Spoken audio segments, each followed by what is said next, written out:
Welcome to Managing Your Perimeter. I'm Anna Reahl, and here today with PJ O'Neill and Mel Lukens, we are welcoming Chief Cathy Lanier, who currently serves as the Chief Security Officer of the NFL and is the former Chief of Police for the Washington, D.C. Metropolitan Police Department. Kathy, we're so happy to have you join us today. This is really, truly an honor. I heard you speak in DC, and I immediately called Erin and said, please, please, please get her, because there is a little bit of 6 degrees of separation from all of us. We have at some point worked on an event in DC that you were running. And so we were very, very excited when, your schedule opened up and you were, able to join us. So I'm just happy to have you here. So just jumping right in, if you could just take a minute and just give us, who you are, what you've done, how you got into this and how it got all started. And then we'll just sort of kick the conversation off that way. Okay. I'll give you the short version. But kind of my background is I started working as a police officer with the Metropolitan Police Department in Washington, D.C. back in 1990, so a long time ago. Back then, in those days, we were known as the murder capital of the world. Washington, D.C. was extremely high violent crime. 1990 was a particularly tough time in major cities around the country because of the crack cocaine epidemic, a lot of violent crime. So I started here walking a footbeat as a patrol officer back then. I worked my way up to the ranks. I was a single mom, so I studied hard and took all the promotional tests as they came along. So I moved up through the ranks, ultimately spending the first half of my career in patrol, making my way up to a patrol commander, so running a patrol district, then running major narcotics branch, vehicular homicide, and ultimately taking over our Homeland Security Counterterrorism Special Operations Division. So I ran that for about 6 years. Just after 9/11, I took over that role, and then the last 9.5 years of my career, I served as the chief of police in Washington. Just coming up on my 10th Super Bowl now. I left the Metropolitan Police Department end of 2016, and I've been with the NFL as the chief security officer ever since then. Um, so hopefully that kind of covers the whole 35 years. It's perfect. Hey, Chief Lanier, when you left DC MPD and stepped into the NFL, what skills or strategies from your law enforcement background translated most immediately, and what, after being there a little bit, had to evolve? Well, I tell you, in terms of skills, I always tell people you've got to know how to always be on. And when I say always be on, that doesn't mean just always on at work, although it is always on at work. It also means kind of you've always got to be on. You're always going to be scanning, thinking, anticipating where the threats are coming from and how you're going to try and prevent them, but more importantly, how you'll deal with them if you're unable to prevent them. So that always on mentality for me is one that I learned coming up through the ranks in the police department. And, it just is ingrained in me now. I was off yesterday, but all day throughout the course of the day, watching, what's popping in the news, what's happening internationally. We're in a lot of international games, watching what's going on game days, tracking my intel that's coming in. So it's always on. You just got to always be paying attention to your environment. That is a skill that I think translated well here. Strategies wise, I think strategic planning is an area that a lot of people neglect. It's really important to me, always has been. I used to, God, it seems like, ages ago, the strategic planning cycle was you did a good strategic plan every 5 years, but with the speed of change, the way it has been over the past almost 2 decades now, that compresses that strategic planning cycle. So I went from a 5-year strategic plan to a 3-year strategic plan. Now I do strategic planning on an ongoing basis. So I do that continuously myself, but I also bring my team together every year. So 2 things I do in my strategic planning for us is I do a 2-day retreat with my entire team. I did the same thing when I was in policing. I did it with a segment across the police department. So a 2-day strategic planning session every year to talk about that, do that SWOT analysis. What are the strengths, weaknesses, opportunities, and threats? where do we need to adjust our efforts, and where do we need to get better and improve. And then I also do, kind of follow that up with communication with my key stakeholders. For me now, my key stakeholders are committees that I've formed of law enforcement, police and fire, stadium security directors, team security directors. So that once a year kind of refresh of that strategic plan is really important for me, and that's what helps us kind of stay on top of threats. So that's the strategy side of the skills and strategies. Well, yeah, you just mentioned, when you talk about your key stakeholders, and you've worked across government and private sectors.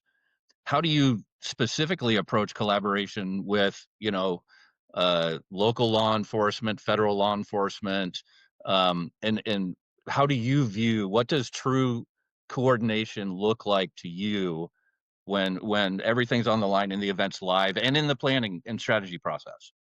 It really comes down to the early parts of that relationship. It's the collaboration really requires relationships, like a true understanding of all your stakeholders and the importance of their mission, so that you understand and respect theirs, they understand and respect yours. It takes time and effort. It's an investment of trust. I always say, when I was the chief here in Washington D.C., and I used to say with Secret Service, the president moves around the city, president, vice president, first lady move around the city all the time. Unlike every other city, there's constant, dignitary movements here.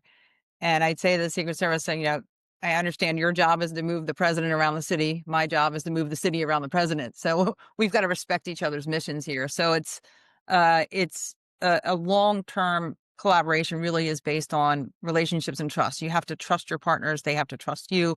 And it gets to a point when you're really, and I have a lot of these same federal, state, and local partners now when we're doing things like Super Bowl and draft around the country.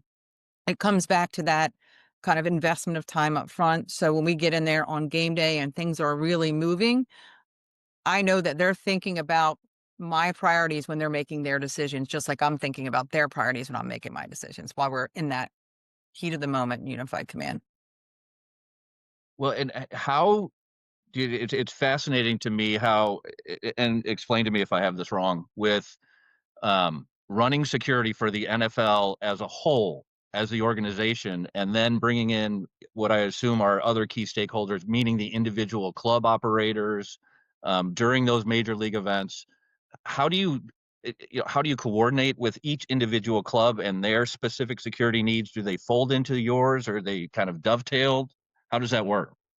Well, so the role in NFL security is extremely broad. It's extremely broad, but it's very detailed. So um, there's kind of two elements of it here. So in terms of what our interactions are with the clubs, I oversee all security. That's physical and cybersecurity. That includes a lot. That encompasses a lot of things, from a game day in season interaction with clubs and stadiums perspective. My role is to set the security standards that everybody must follow. I do that in a collaborative, kind of approach that I talked about earlier with all of those committees that I formed. So we do collaboratively make sure that these standards are standards that everyone agrees are the most critical standards that we meet. Once those standards are set each year, we of course work with our clubs and stadiums, because not all clubs own the stadiums, so there's multiple stakeholders here. We work through kind of a quality assurance program. We work through some auditing and some testing, some exercising. But so there's a good relationship between the clubs, the stadiums, and the league office throughout the course of the year. There are a lot of other elements of interactions with the clubs that are a little bit more behind the scenes. In terms of things that we're responsible for, it is game integrity, it is investigations, it is the international series games, and then all the tentpole events, Super Bowl, Pro Bowl, Combine, and Draft. Those are all exclusively managed by me and the league office, but we do work with the clubs because they are all participants in these international games and tentpole events. And your team in the intelligence and investigation side of thing, how, without getting into detail you don't want to, do you protect the game integrity across such a high profile landscape, as well as keeping in mind, the bread and butter, which is kind of the fan experience Sure. as that going forward? The intelligence and the game integrity, two kind of, well, multiple kind of prongs of what my intelligence team does for us. It's amazing what they are able to produce with the team that I have is incredible, but there are multiple elements of that. There is intelligence that is general global awareness. So this is for all employees of the league. Our global operations command center kind of monitors and supports the intelligence for everything from brand reputation to risk mitigation and travel tracking, right? But we also have intelligence that is very proactive in terms of our threats globally as we move into the international series games, the international markets, moving our high-profile tentpole events around to different places around the country. And then there's an element of our intelligence that focuses on game integrity. And game integrity really is a kind of a massive program, very much behind the scenes, but a massive program really falls into just a few key areas for a strong game integrity program. Real strong policy, real strong education and training, monitoring, oversight, strict accountability, and then establishing those relationships with operators, regulators, and just kind of putting the work in up front. And then the intelligence team does constant analysis. I mean, I can't tell you just the sheer volume of data analytics that goes on to support that game integrity program. So I kind of hit a little bit of all of my intelligence programs. We also have insider threat programs and things like that. But my intelligence team does a tremendous amount of work. It's so fascinating to me. And you talk about, the constant shift and the massive side of things. How do you make sure that your operations don't just scale, which they have to, obviously, from what you're talking about, but stay precise, from high attendance stadiums to the international matchups to the tentpole events like the draft, and any others that may be coming down the pike? It's real easy for us to get into a mindset that we've become experts in our field, right? I left the Metropolitan Police Department. My career, I've served in command level roles in every element of the police department. I've managed large special events and presidential inaugurations, and it's very easy to get cocky about I know my business. I'm experienced. I've got all this experience in education and I know my business, but that's a dangerous proposition in my opinion. And I tell you, I've learned as much here in almost 10 years, just under 10 years, that I learned in 27 years in MPD, because it is a constant learning proposition here. There's nothing that's one size fits all. Of course, I rely on my experience and my education and my, my work, my previous work, but I've learned so much from the international expansion, for example. I mean, for decades, I've been an expert at managing large events in and around the United States and the major cities, but now I've had to learn to do it all over again in several different countries, in several different languages. And in some, everywhere you go, the security principles are not the same. The threats are certainly not the same. The environment's not the same. The culture's not the same. The laws are not the same. So, I've had to realize it takes a lot of hard work and a lot of discipline to not ever get complacent. No matter how good we think we are, we've got to approach every new event and every new endeavor as, starting from scratch and making sure we know where our standards are, where we want to be, but we start from scratch and build to those events because we've just learned too much over the past 10 years here, how different things can be when you're moving around the globe. Well, from your 27 years in law enforcement to now 10 years, you've overseen, as you mentioned, presidential inaugurations, papal visits, all kinds of high crime, multiple crime, Super Bowls, which are kind of as they say, the granddaddy. What has stayed consistent in your mind with how you lead under that intense pressure? Mm. Um, I would say in terms of leading under intense pressure, let's see. It's I think consistency is important, and I think I've been very consistent. People know what to expect from me. I think good, strong communications is really important, both internally and externally. I think it's important for people to know um, what is expected of them and what outcomes you expect. So good communications is really important. Um, I think people also expect accountability from me. I'm really big on focusing on just a couple of things: clarity, kind of trust, and accountability.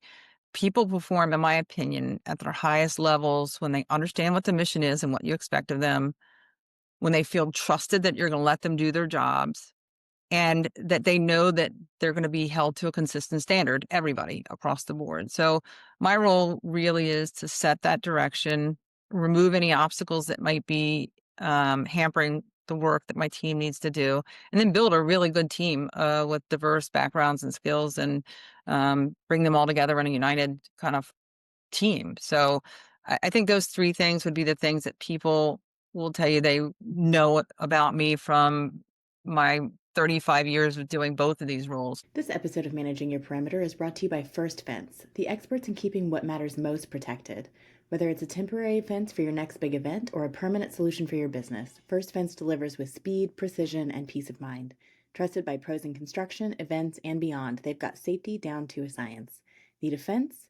Get it done right the first time at firstfence.com.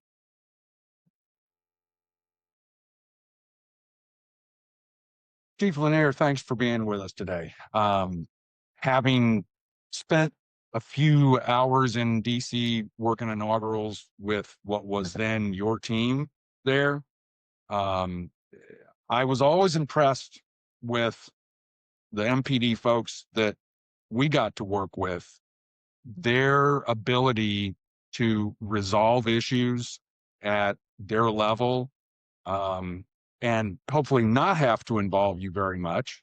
But when the time came, it was, just like you said, trust, communicate, execute.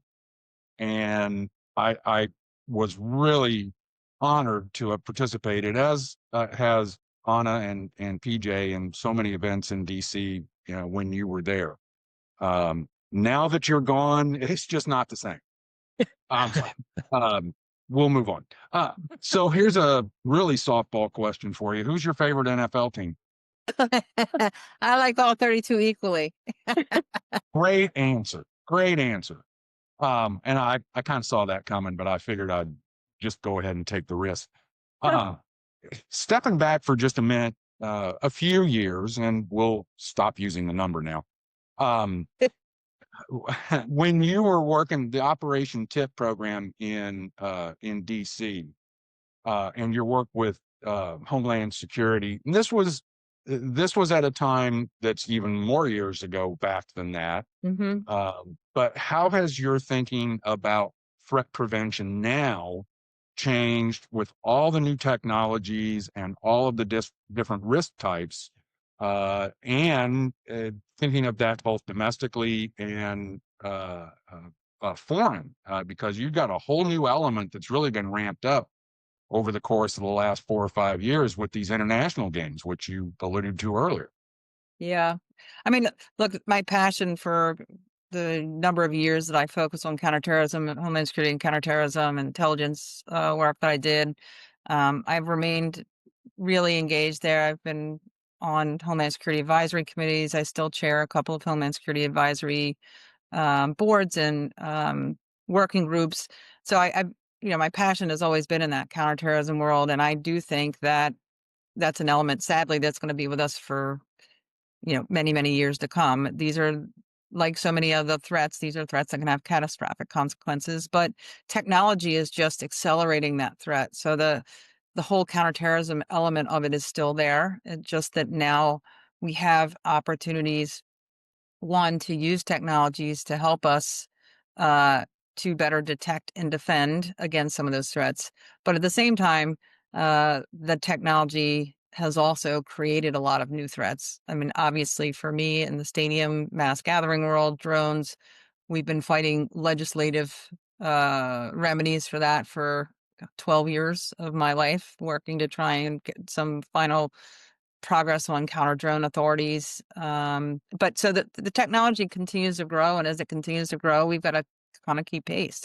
But I think that counterterrorism element's always going to be there. Unfortunately, that's true, and it is a somewhat sad commentary on where we are today. But and in thinking about it as it applies to the NFL and to games, I mean, I was doing a little research. You've got 15 games on average every week, with an average attendance of upwards of 69,000 people. Yeah, I mean, to me, that's daunting. I mean, it's just, how do you keep up with that? Always on. Always on. Yeah, okay, always go, be yep. on. It's always There you on. go. That's really, I mean, you just, if I ever in life retire before I die, I don't know how that is going to work out for me. It is just a mindset that you have to have if you're in the security business. You've got to always be on. And I have a great team. I am 100% comfortable that my team is doing everything that they can and should be doing, and they keep me informed and, just kind of watching what's happening. And I've got great people working for me, come with, great level of expertise. And so I feel really comfortable with the team that I built. But it's always on. You can't let your guard down. We can do everything right, and bad things can still happen.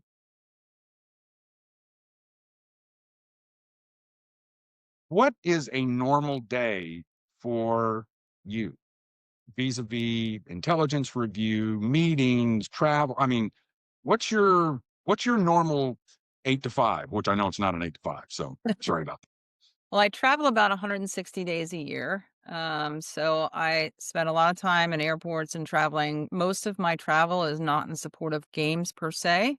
They are in support of, so we are currently, at all times, we're planning usually 2 Super Bowls, 2 drafts. Like we do about 18-month planning in advance. So we're currently in the final stages of planning for the upcoming Super Bowl in San Fran, but we're also in the beginning stages of planning for the following Super Bowl out in at SoFi in LA.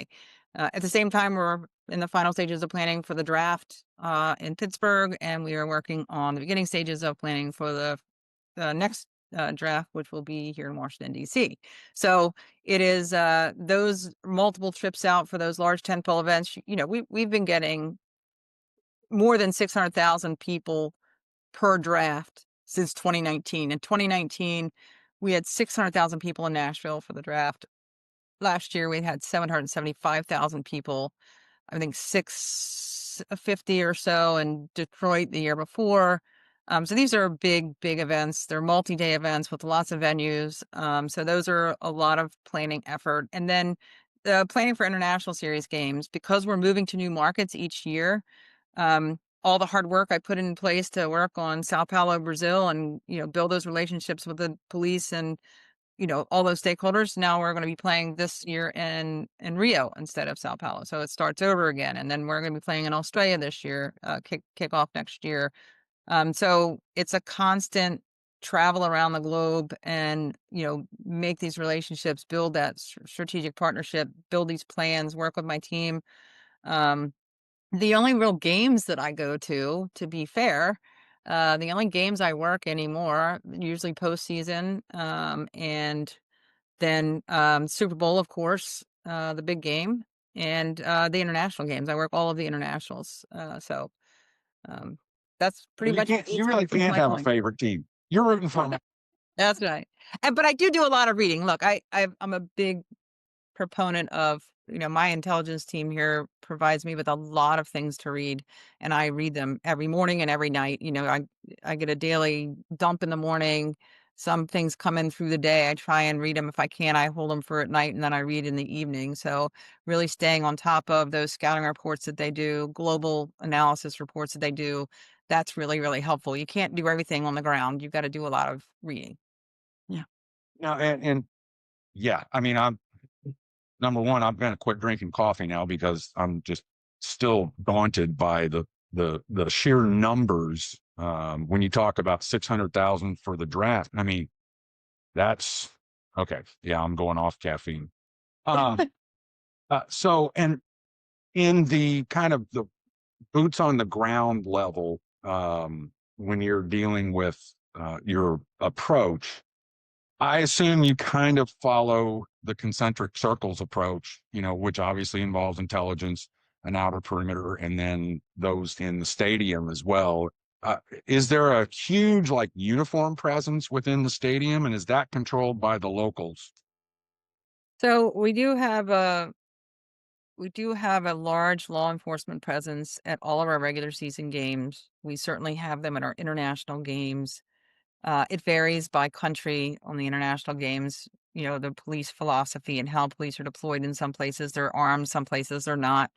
That varies. Deployments vary on the international games pretty significantly. In some countries, there's a federal police, a national police, a local police, and a military police. So you might have more than what you're used to, just because of the structure there. But we do have a large uniform presence at all of our events, and we do request specific areas of deployment through our work with our stakeholders. Again, there are a lot of comparable items between what we have been collectively used to in doing an inaugural and working with the Secret Service, but then also working, hand in glove with the local law enforcement, which in most cases has been MPD.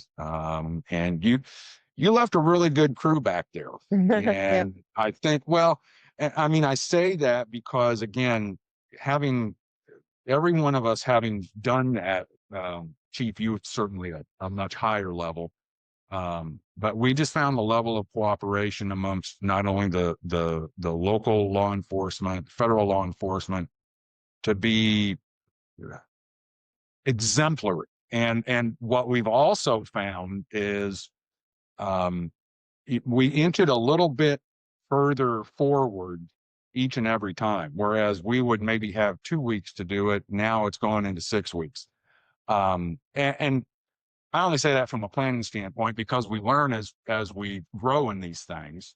Well, I will tell you, it's very, very different in local law enforcement. That is the one thing that is dramatically different for me. I mean, the team that's here in MPD right now, that's running Special Operations Division, that's the people that you're working with, that Homeland Security Counterterrorism Bureau that I created years ago. Those are the guys that are the experts. I mean, there's none better. Jeff Carroll, who's now the acting chief, amazing. Brett, just going to bring him up. Bagshaw, amazing.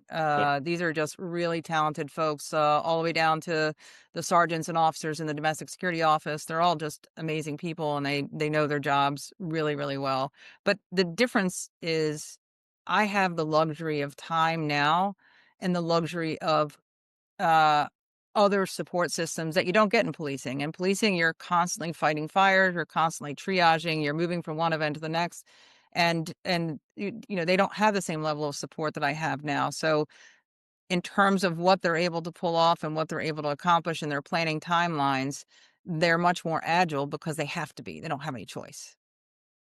Yeah, and in the environment today where a 30-second delay can change everything dramatically.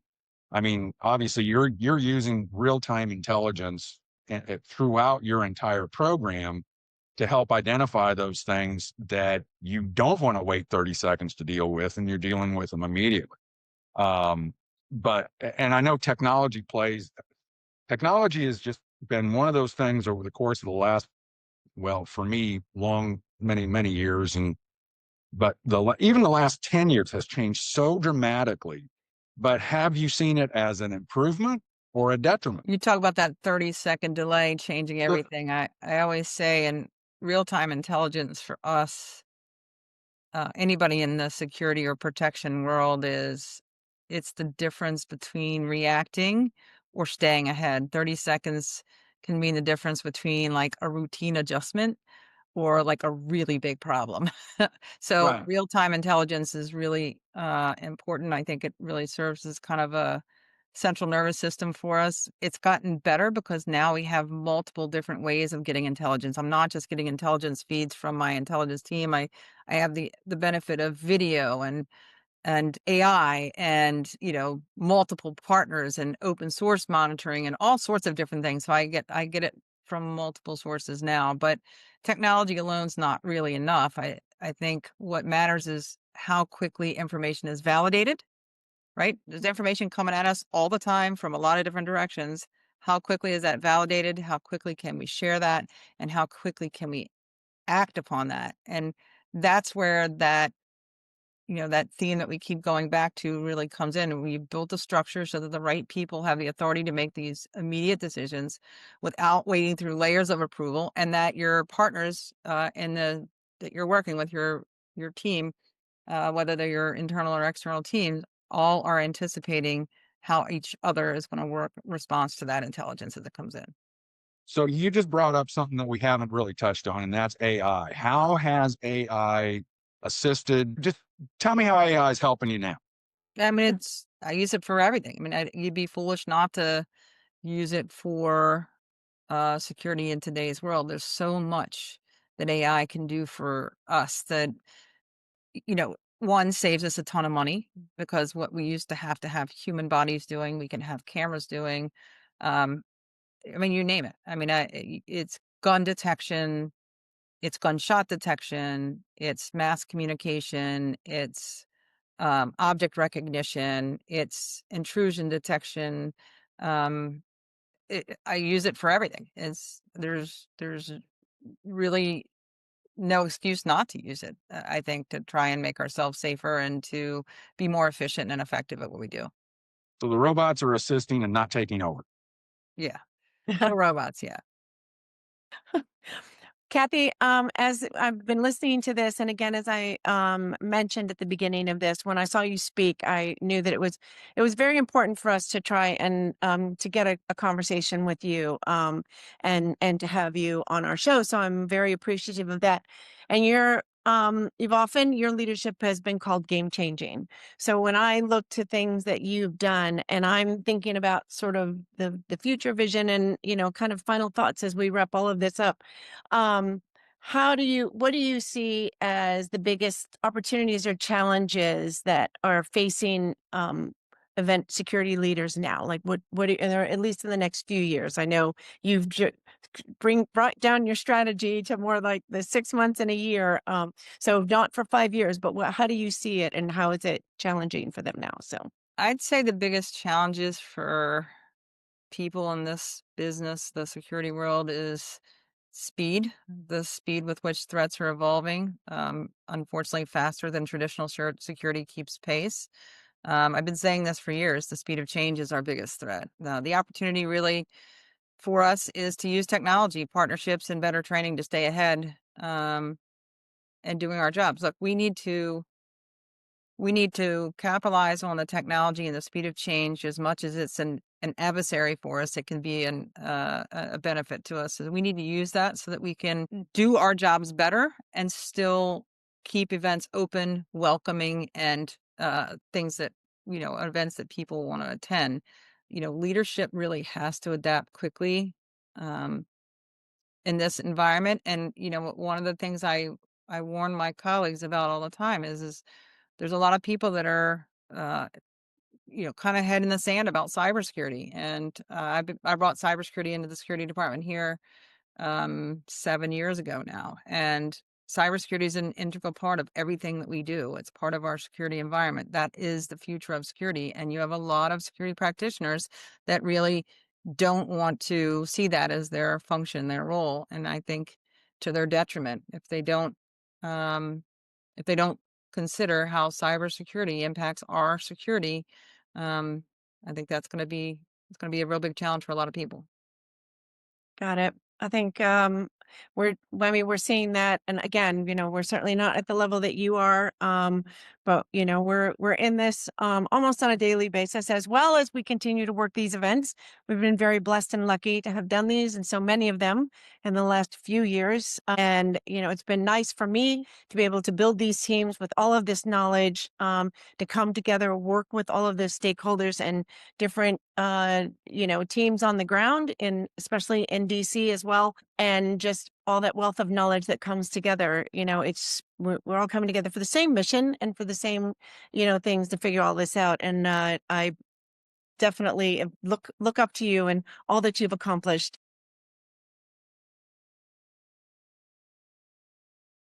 Not everything has to do with identity. And also, it is of note that you are in an industry that is male dominated, and like football specifically is full of men in leadership. So I'm curious what you would have to offer in terms of advice for other women who are interested in getting into your career, or even just a field that has a lot of men, to not feel intimidated by that. Or what do you have to say to women who would like to be in a similar career track as yours?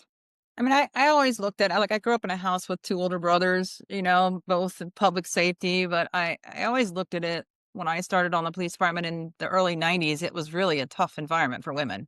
It was really a tough environment for women. But I always looked at it from the advice my brothers gave me is I never considered myself, a woman in the police department or a female police officer. I came there to be a police officer, right? So I didn't ever let people put me in that box. Although when I first came on, they used to have a lot of rules about what women could and couldn't do. Women couldn't ride in a patrol car with another woman, and women couldn't ride alone. And, I fought hard to be able to patrol on my own. And look, I came here to do the same job everybody else did. And so I always try to make sure that I didn't let people put me in that box. I am not a female police officer. I'm a police officer. I'm not, a female CSO. I am the CSO. I mean, I don't let people, because if you start letting people label you that way, then you start getting paranoid. I've never been intimidated by a male dominated environment. And I think some of that's just my growing up. I grew up in a household, again, with two older brothers. And, people used to ask me when I came on the police department, hey, do you know how to fight? I'm like, well, no, I have two older brothers. I know how to take a punch. But I think a lot of it's really women typically hold themselves back in a lot of cases because they lack the confidence and they lack the, the confidence to walk into a room that is oftentimes male dominated. And that's going to be the case, whether it's a policing job or a football job. I mean, there's a lot of roles that you're going to go into as a woman where you're going to be the only woman in the room, and you can't let that intimidate you. So I always say to myself, look, I've worked hard to get where I am. I didn't get, I earned my seat at the table, and I try and remind myself of that when I walk in a room. I earned my seat at the table. I don't need to feel self-conscious about it. Like that. I'm taking that one. That's great. Yeah, I like that a lot. If people wanted to get an idea of any sort of behind the scenes things with you, or, where those are and how they could follow you on those things, is there any place that we can direct them? Well, your podcast. Oh, yay. Okay. Another great answer. I don't do anything regularly. I have done a couple of podcasts. I've got a couple of podcasts that I have done and a couple that are upcoming. I don't do a lot of the big speaking circuits. I don't do a lot of big conferences. I just don't have the time for them. Yeah. But there's been a few, in terms of my work at the NFL, I know the NFL has published a few series, Women in Football. They did a special focusing on kind of my role in women in football and a couple of other programs like that. But that's really it. Yes, yeah. Well, that's perfect. I think that's a great way for us to sum all this up. I want to thank you again for your time. This has been an absolute pleasure getting to know you and learning more about all of this. It's nice to hear that, we're all kind of thinking about the same thing out here. So it's an absolute pleasure. So I definitely appreciate it. Gentlemen, I want to thank you guys for this year as well. It's been a good year for us. We've done really, really well. We pulled a lot of things together. So I wish everybody a wonderful and a happy new year. And Again, for all of our listeners, you can find us at www.arcusgrp.com. And as I say to everybody at the end of every podcast, stay safe out there, and we'll see you again very soon. Thank you very much.